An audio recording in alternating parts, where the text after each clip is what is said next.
모든 일을 그의 뜻의 결정대로 일하시는 이의 계획을 따라 그 기쁘신 뜻대로 우리를 예정하사 하나님의 자녀가 되게 하셨습니다. 제사함과 영생의 구원을 얻은 자 큰 은혜를 입었사오나 상황과 관계와 물질과 건강의 절박함과 두려움으로 불신앙의 실존입니다. 그리스도의 믿음을 간구합니다. 하나님 아버지는 인자와 성실로 날마다 찾아와 주셔서 복음을 듣고 또 들으며 생명의 교제로 이끄시니 은혜입니다. 창세기 주의 묵상 출간과 출판 기념을 하나님께서 모두 친히 주관하셨음을 보게 하시니 감사하며 말씀 묵상에 부요함을 더하게 하시니 또한 감사합니다. 예수님께서 하나님으로부터 끊어져 저주받으신 사랑으로 구원의 길을 여셨습니다. 3월부터 본격적으로 시작되는 복음 생명 캠프의 모든 사역도 이 그리스도의 강권하시는 사랑에 매여 복음을 통해 생명으로 이끄시는 하나님의 역사하심에 사랑과 기쁨으로 순종들게 하시기를 기도합니다. 기도와 후원으로 함께하는 저희들에게도 동일한 은혜를 간구합니다. 오늘 주일 이곳에서 누리는 예배와 교제의 풍성함이 모임 후 흩어지는 각자의 삶의 자리와 일상에서 더 깊은 생명의 교제의 부요함과 견고함으로 이어지기를 간구합니다. 예수님 이름으로 기도합니다. 네. 오늘 말씀은 요엘서 1장 13절에서 20절까지 말씀. 한 절씩 교독하겠습니다. 제사장들아 너희는 굵은 배로 동이고 슬피 울지어다. 제단에 수종드는 자들아 너희는 울지어다.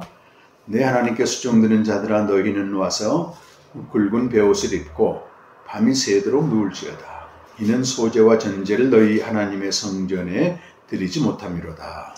너희는 음식을 정하고 성을 소집하여 장물과 이 땅의 모든 주민들을 너희 하나님 여호와의 성전으로 모으고 여호와께 부르짖을지어다. 슬프다 그날이여 여호와의 날이 가까웠나니 곧 멸망같이 전능자에게로부터 이르리로다.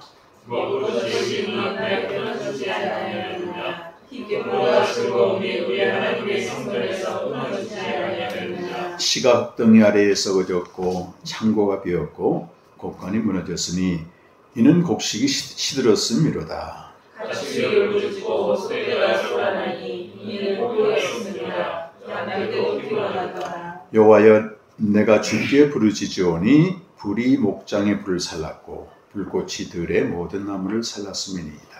들짐승도 죽이며 시내가 다 말랐고 들의 불이 불에 탔습니다. 네. 요엘서는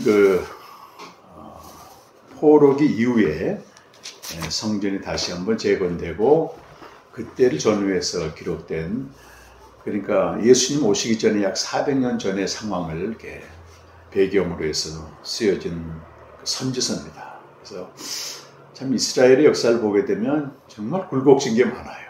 하나님의 은혜로 그들이 선택함을 받았지만 하나님의 말씀보다는 자기 욕망대로 살면서 선택받은 건 굉장히 그 축복이지만 그 이후에 삶이 어떻게 중요하죠.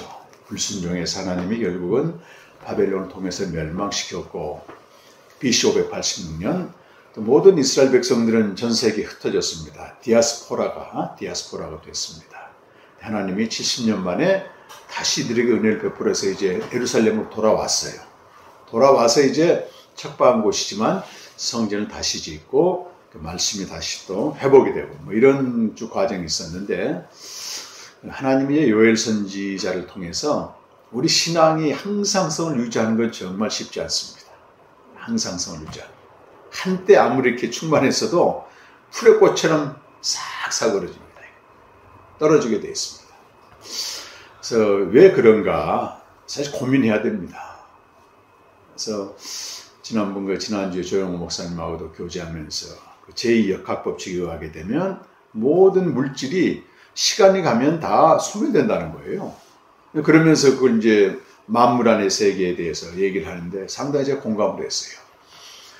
베드로전서 1장 23절 이하에 보게 되면 우리가 거듭난 것이 썩을 시로 된 것이 아니고 썩지 아니할 시로 되었으니 곧 항상 있고 살아있는 하나님의 말씀을 되었다. 그러면서 이 말씀은 바로 내가 너에게 전한 복음이다 하면서 뭐라고 말하냐면 모든 육체는 풀과 같고 그 영광 풀의 꽃과 같으니 풀은 마르고 꽃은 떨어진다.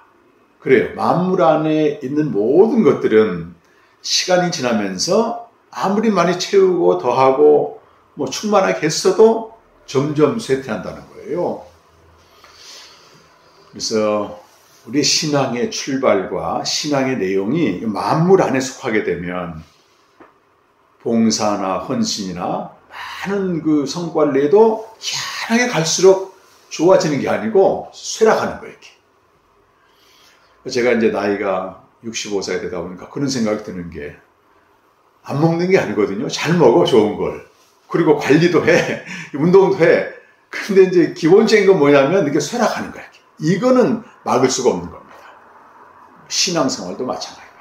만물 안에서 형성된 그리고 만물 안에서 계속되는 신앙은 아무리 신앙의 행위나 또 직분이나 또는 성과가 설령 있어요. 우리 목회자들도. 근데 가면 갈수록 어떻게 되냐면 좋아지는 게 아니고 나쁜 쪽으로 갈 수밖에 없다고 하는 것이 만물 안의 신앙이고 그걸 전형적으로 보여준 게 이스라엘 백성들의 신앙입니다.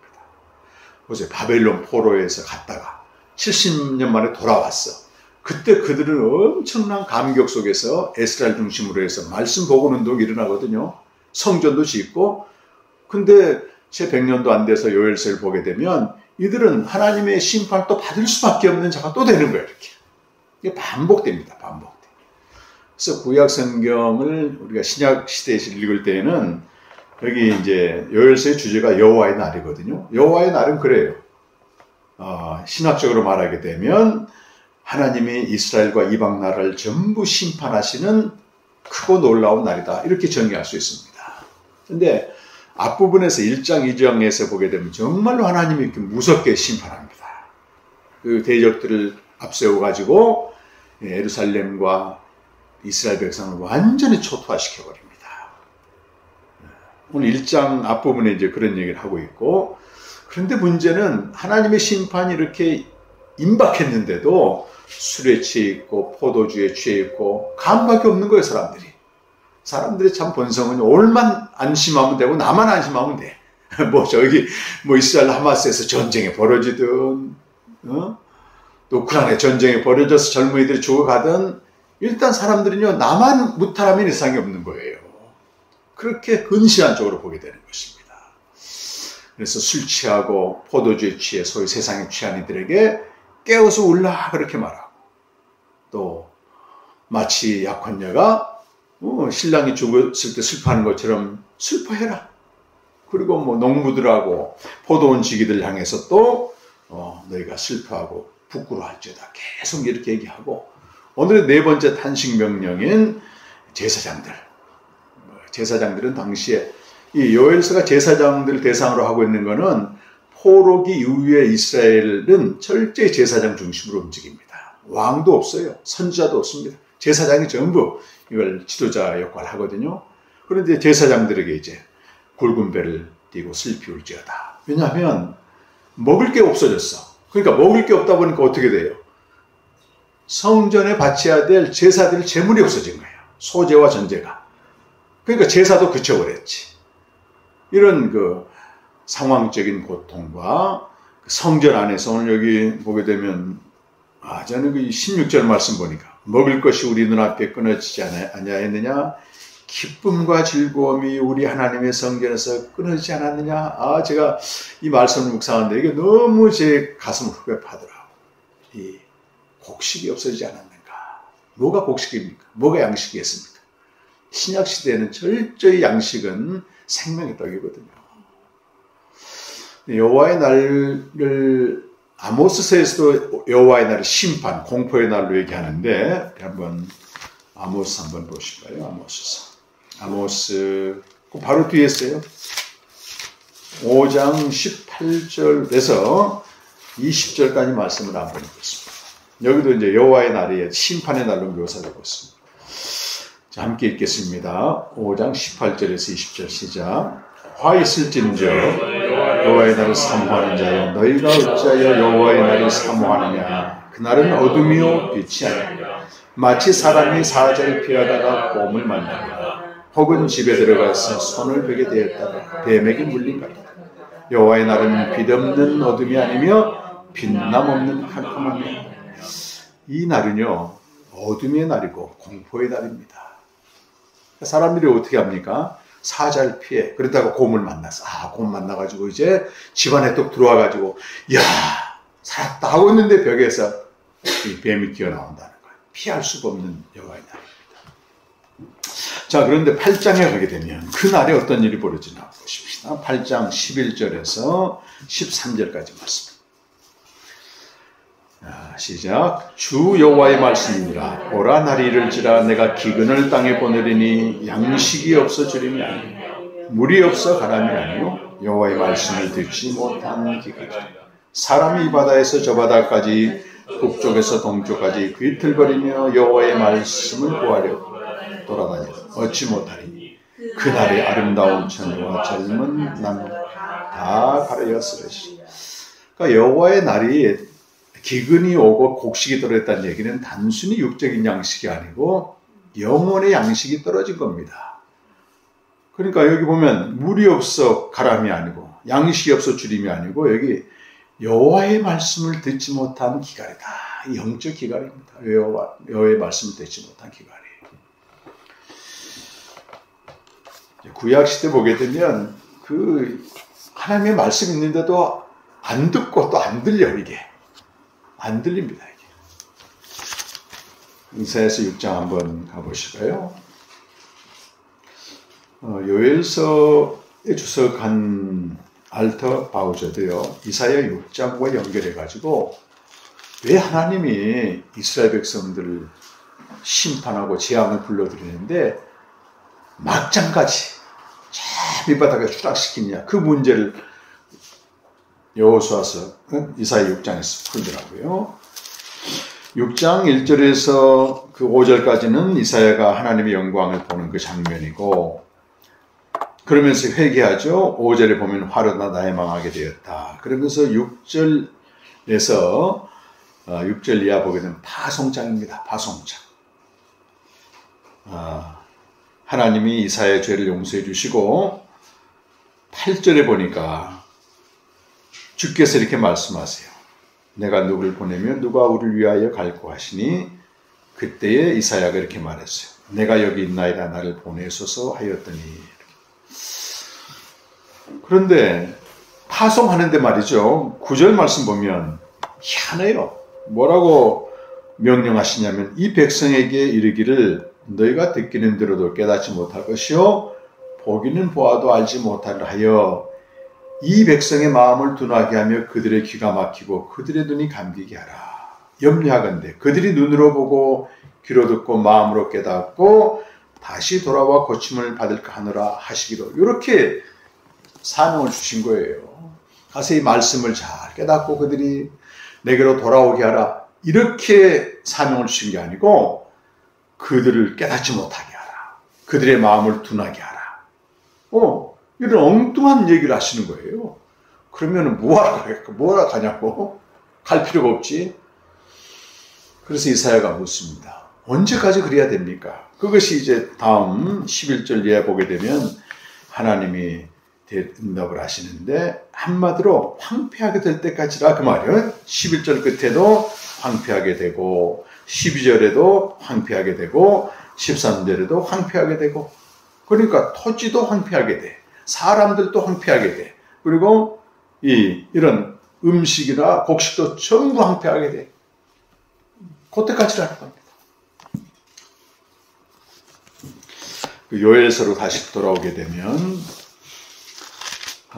오늘 하나님의 날에 15절 말씀 보면요, 여호와의 날이 가까웠다 이렇게 되어 있습니다. 여호와의 날이. 근데 그 날이 무슨 날입니까? 멸망같이 전능자에게로부터 이르로다. 멸망하시는 하나님으로부터 오는 날이라고 하는 것입니다. 철저히 멸망시켜버려 보면 뒤에 16절 먹을 것이 없어지고 아까 말씀드린 대로 영적인 황폐함, 기쁨과 즐거움이 성전에서 끊어지게 되고 17절 보면 씨란 말이 나오고 창고란 말이 나오고 곡간이란 말이 나오죠. 그렇죠. 17절에 보이죠. 이 세 단어가 원문에는 전부 복수로 되어 있습니다. 그러니까 씨들이 다 썩어져 버리고 또 창고도가 전부 비어버리고 곡간이라고 하는 곡간은 다 시들어 버리고 황폐하게 되는 거예요. 그러니까 가축이 막 울부짖고 소떼가 소란하고, 그러니까 사람만 먹을 게 없는 게 아니고 짐승들, 가축들도 목초지가 없어서 부르짖는다는 겁니다. 그러면서 19절은 이 선지자 요엘의 탄식 기도입니다. 여호와여, 내가 주께 부르짖습니다. 불이 목장에 불살랐고 불꽃이 들의 모든 나무를 살랐습니다. 20절의 말씀 보면 오늘 제가 이제 제목을 뭐라고 말하냐면 들짐승도 주를 향하여 헐떡거린다. 세번역 성경 보면 들짐승이 여호와를 향하여 부르짖는다. 그렇게 돼 있어요. 그렇게 돼 있습니다. 들짐승이 부르짖어. 누굴 향해서 부르짖어요? 여호와를 향해서 부르짖어. 근데 백성들은 부르짖지 않는 거예요. 부르짖지 않는 것입니다. 그러면서 술로 포도주로 무감각하게 계속해서 간다고 하는 것입니다. 신약 성경 오게 되면 이 여호와의 말씀은 아들의 말씀이 됩니다. 아들의 말씀. 히브리서 1장 1절과 2절 말씀 보면 구약 시대 히브리서 1장 1절과 2절 말씀 보면 옛적에는 선지자들을 통하여 여러 부분과 여러 모양으로 우리 조상들에게 말씀하신 하나님이 이 모든 날 마지막에는 아들을 통하여 말씀하신다. 아들의 말씀이에요. 지금은 신약 시대에는. 구약에는 여러 선지자를 통해서 여러 방식으로 하나님이 말씀하셨는데 신약 시대 오게 되면 죄송합니다. 아들을 통한 말씀인데 그것이 요한복음 6장 63절 보면 생명을 주는 것은 영이요 육이 아니다. 육은 무익하다. 내가 너에게 이른 말, 아들이 우리에게 이른 말이 영이요 생명이다. 요한복음 12장 50절에서는 아버지의 명령은 영생이다. 생명을 주는 말씀이 아들의 말씀입니다. 그래서 구약 성경은 신약 성경을 성취되기 때문에 요한복음 4장 14절 여러분 잘 아시잖아요. 캠프에 오신 분들은 내가 너에게 주는 물은 영원히 목마르지 않냐는 물인데 이것은 영원한 생명을 인도하는 솟아나는 샘물이 될 것이다. 어떻게 이것이 우리에게 실제가 됩니까? 요한복음 7장 37절에 가보면 예수님이 그 목마른 초막절 마지막 잔치 때 그렇게 이제 말씀하시는 거예요. 명절 끝날 곧 큰 날에 요한복음 7장 37절 이하에 예수께서 서서 외쳐 이르시되 누구든지 목마르거든 내게로 와서 마시라. 나를 믿는 자는 성경 이름같이 그 배에서 생수의 강이 흘러나오리라 하시니 이는 그를 믿는 자들이 받을 성령을 가리켜 말씀하신 것이라. 이 생명의 말씀은 성령이 임할 때 생수가 되어서 우리 안에 솟아난다는 것입니다. 영원한 생명으로 인도하는 썩지 아니할 양식은 생명의 떡입니다. 요한복음 6장 17절에 나오고 요한복음 6장 35절에서는 나는 생명의 떡이니 이 떡을 먹는 자마다 결코 줄지 않고 영원히 목마르지 않는다. 이 생명의 떡을 얘기하고 생수죠. 생수. 이 생명의 떡은 우리에게 영원한 생명을 인도하는 생수가 되는 것입니다. 그래서 하나님이 모든 사람을 사랑하사 독생자를 보내셨고 이는 그를 믿는 자마다 영생을 얻게 되어 있는데, 신약시대를 보게 되면 요한복음 3장 17절 한번 보실까요? 두 종류, 영적으로는 두 종류의 인간만 존재하는 것입니다. 3장 17절 말씀. 16절은 우리 너무 잘 아시는 말씀이죠. 17절 말씀 다 같이 우리 시작. 하나님이 그 아들을 세상에 보내신 것은 세상을 심판하게 하시며 그로 말미암아 세상이 구원을 받게 하심이라. 18절 그를 믿는 자는 심판받지 아니하는 것이요 믿지 아니하는 자는 하나님의 독생자 이름을 믿지 아니하고 벌써 심판을 받는. 이게 딱 두 종류예요. 생명을 얻었느냐, 아니면 생명을 얻었어도 뭐 모르면 모르는 겁니다. 이건 그냥 심판 아래 있는 거예요. 재앙 아래 있는 것입니다. 근데 문제는 내가 생명을 알지도 못하고 생명으로 교제하지 않고 그 기쁨과 즐거움이, 하늘 성전에 오신 기쁨과 즐거움은 이제 삼위 하나님과의 교제에서 누리는 충만한 그 기쁨을 말하거든요. 그게 물론 우리의 유한한 우리 육체성으로 인해서 24시간 지속되는 거 아니에요. 우리 이정자매는 24시간 항상 지속되는 거 아니에요. 하나님은 완전한 기쁨과 즐거움을 주지만 그걸 받는 우리의 한계성으로 인해서 100% 누릴 수는 없는 거지. 근데 주신다는 거예요. 생명을 알게 되면. 그 맛, 한 방울 생수만 갖고도 충분한 겁니다, 사실은. 아예 이 세계에 대해서 몰라요. 그래서 오늘날 이제 구약의 성전이 교회라면은 그 생명의 떡이 없어, 교회 안에. 생명의 떡이 없습니다.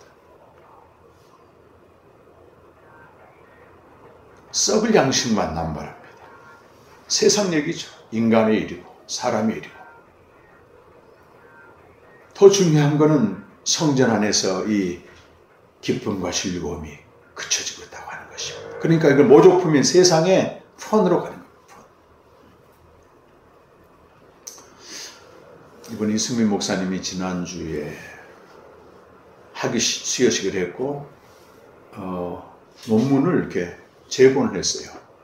그래서 제가 토요일인가? 지난주 토요일이구나. 어제 가서 이제 받아왔는데, 제가 지금 다른 거 읽느라고 한 1000페이지 가까이 되니까 논문이 이걸 제본을 했는데도 굉장히 두껍더라고.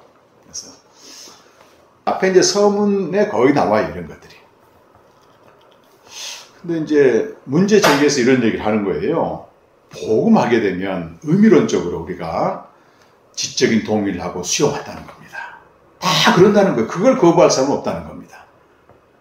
근데 이 복음이 생명이 되어서 실제 우리 삶에서 누려지는 것은 거의 없다는 거예요. 여기서 이제 문제 제기를 해서 이걸 썼더라고요. 그럼 우리가 복음에 대해서 다 안다고 생각을 하지만 이것이 우리 존재론적으로, 인식론적으로 누리지 못하게 되면, 관계와 상황 안에서 누리지 못하게 되면 갇혀있는 거예요. 지적인 유의에 끝나고 만다고 하는데, 이걸 돌파하기 위해서 이 어마어마한 작업을 해나갔습니다. 근데 요즘은 AI 시대고 트랜스휴먼 시대라고 하잖아요. 그러면서 엄청나게 세상은 바뀌고 있어요. 근데 세상에서 추구하는 최상위층은 영혼의 세계입니다. 영혼의 세계. 이 부분에 대해서 제가 상당히 정리가 됐는데, 골로새서 1장 16절에 보면 이 만물 안의 세계를 당시 이제 철학과 대결하거든요. 골로새서는 주로. 하나님이 세상을 창조하셨는데 골로새서 1장 16절 가보시게 되면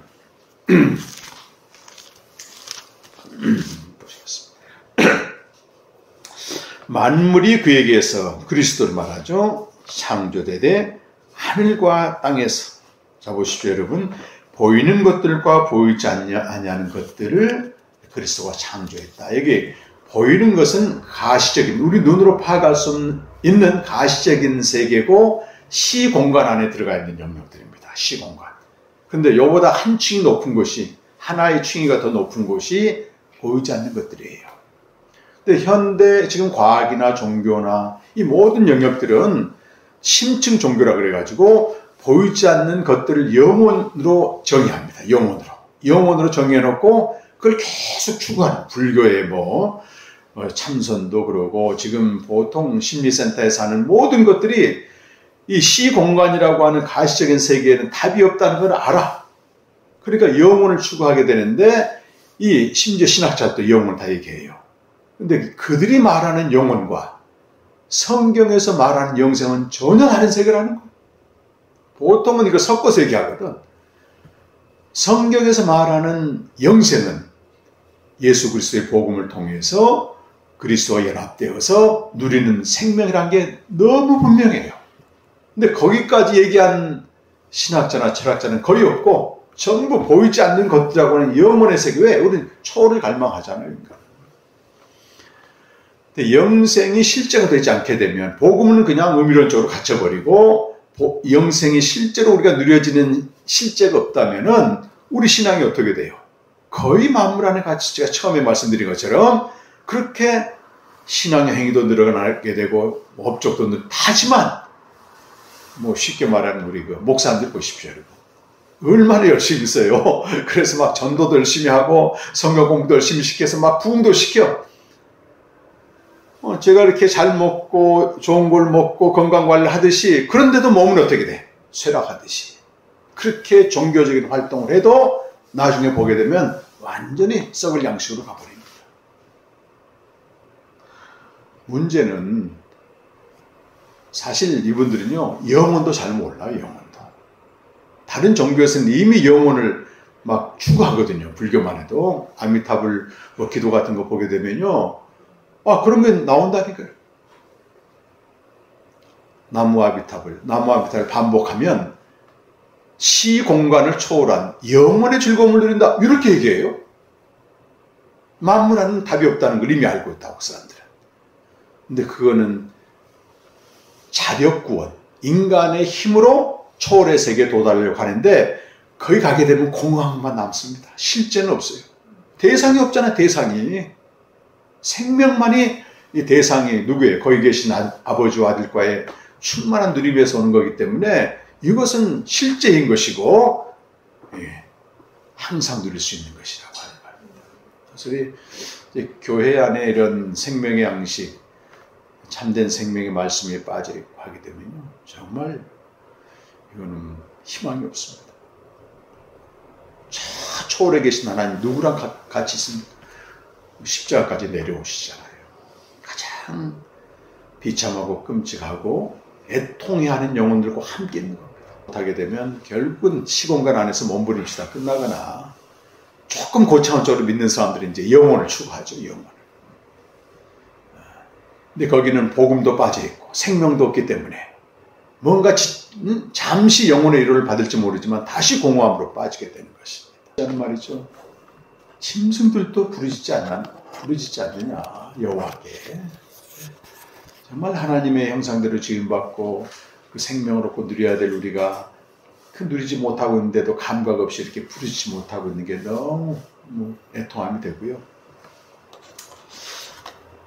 개인적인 고백을 하자면 그렇습니다. 제가 종교성으로 신대원에 처음에 들어갔을 때는요, 완전히 세상과 이렇게 담을 쌌어요. 뉴스는 물론이고 영화 모든 문화와 단절하고 하여튼 하나님 그런 은혜를 주셨어요. 근데 복음을 잘 모르고 열심히 믿었거든. 근데 요즘은 이제 복음을 안다고 생각하는데 누가 복음을 며칠 전에 읽는데 그 말씀이 나오는 거예요. 알지 못하고 하는 사람보다 알고도 행하지 않는 죄가 더 크고 더 많이 만든다는 말씀을 딱 하는데, 요즘 제가 무슨 병에 걸렸냐면 뉴스를 수시로 검색하는 거예요. 아무래도 정치 지향적이잖아. 또 요즘 선거철이라서 막 쏟아지더라고. 그런데 어느 순간에 내가 거의 매몰되어 있는 거예요. 근데 문제는 뭐냐면 정치란 게 상대가 있잖아. 이렇게 진영이. 한쪽 진영을 내가 지지하게 되면 상대편 진영을 나중에 증오하더라고. 그러니까 보고 듣는 것이 전부 뭐냐면 이 안에서 격동이 올라와. 정념이라고 말해. 스피너적으로 얘기하면. 외부 자극에서 오는 정념이 올라오는데 이게 나도 모르게 이게 가고 있는 거야, 이게. 저 목요일 날은 너무 무서웠습니다. 내 자신을 보고. 옛날에 내가 복음도 잘 모르고 이 선교에도 없고 정말 광야에서 막 신대원 갔을 때는 너무 순수했던 것 같아. 어쩌다 내가 이렇게 됐지? 이런 자격심이 몰려오면서 너무 비참했었어요. 지난 목요일, 금요일. 그러면서 하나님 앞에 기도했죠. 내 힘으로는 안 됩니다, 이게. 또 가는데. 그래서 간절히 기도하고 침묵서 지내는데 하나님 은혜를 주시더라고. 어떻게 그렇게 변할 수가 있을까? 그렇게 궁금하게 수시로 열어다보는데 일체 관심이 없어지게 되고 이건 내 의지가 아닌 것 같아. 지금 말씀 앞에. 어제 도서관 제일 늦게까지 앉아서 이렇게 묵상을 하는데 하나님이 비춰주신 거예요. 짐승도 부르짖는데 어떻게 새 속성에 빠져가지고 이렇게 하나님의 임박한 심판 아래 내가 직접 심판 안 당해도 우리 지구촌이 하나이기 때문에 그 끔찍한 일들이 벌어졌잖아요. 세계는 24일 보게 되면요 구석구석 찾아갑니다. 제가 다른 프로그램 안 되고 유일하게 보는 프로그램이 토요일 날 KBS 사는 세계는 지금이에요. 곳곳에 찾아가서 끔찍한 재앙들을 현장 중계하거든요. 근데 대부분 고백이 뭐냐면 내 인생에 이런 일은 처음이라는 거예요. 다 그렇게 얘기합니다. 우리도 그럴 수 있습니다.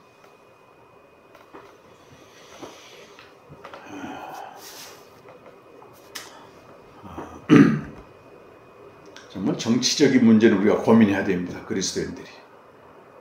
저에게 번뜩 하나님이 책망하신 게 그거야.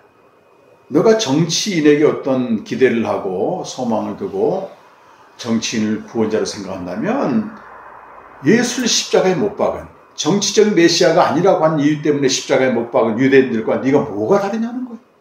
뭐가 다르냐. 거기에 무너졌습니다. 거기에 무너졌어. 그러면서 세상 뉴스를 그치고 굿뉴스 굿뉴스 제 닉네임이 굿뉴스잖아요. 복음에 창념하기를 정말 기도했어요. 그랬더니 하나님이 정말 은혜 주셔요. 은혜 주십니다. 그리고 양 진영이 다 긍휼히 여겨지는 거예요. 양 진영. 네, 선거 앞두고 휘말리지 맙시다. 환난과 공고에 이르게 하는 이런 세상에서 부르짖어야 됩니다. 이제 2장 12절 가게 되면 옷을 찢지 말고 마음을 찢으라고 말해요. 여호와께 돌아오라. 돌아오라. 그 직전에는 어마어마한 심판에 대해서 자세히 적어놓습니다. 그래서 심판의 엄중함을 알면 알수록 하나님의 자비로움과 은혜는 더 커집니다. 한번 여기 있고 기도하겠습니다. 우리 요엘서 2장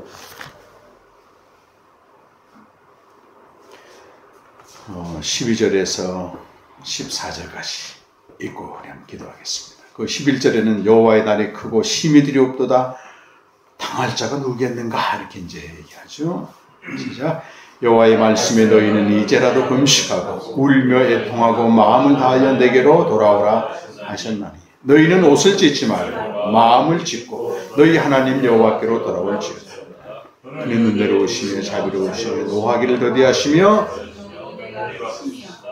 뜻을 돌이켜 재앙을 내리게 아니하시나니 주께서 혹시 마음과 뜻을 돌이키시고 그 뒤에 복을 내리사 너희 하나님 여호와께 소제와 전제를 드리게 하지 아니하시는지.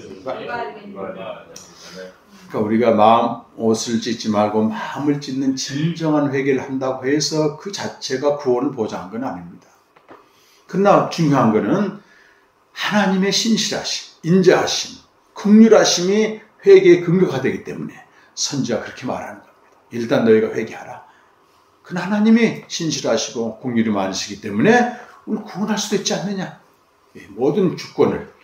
그러니까 내가 회개하면 하나님 당연히 구원했어. 이게 아니고 그렇게 마음을 찢고 기도하지만 하나님의 그 인자하심이 풍성한 거기에 맡긴다고 하는 것입니다. 그래서 성전의 기쁨이 사라지게 되고 양식이 없는 시대에 먼저 은혜 받은 자로서 누리고 알지 못하는 이들에게 전할 수 있는 복된 삶 되시기를 간절히 축원합니다.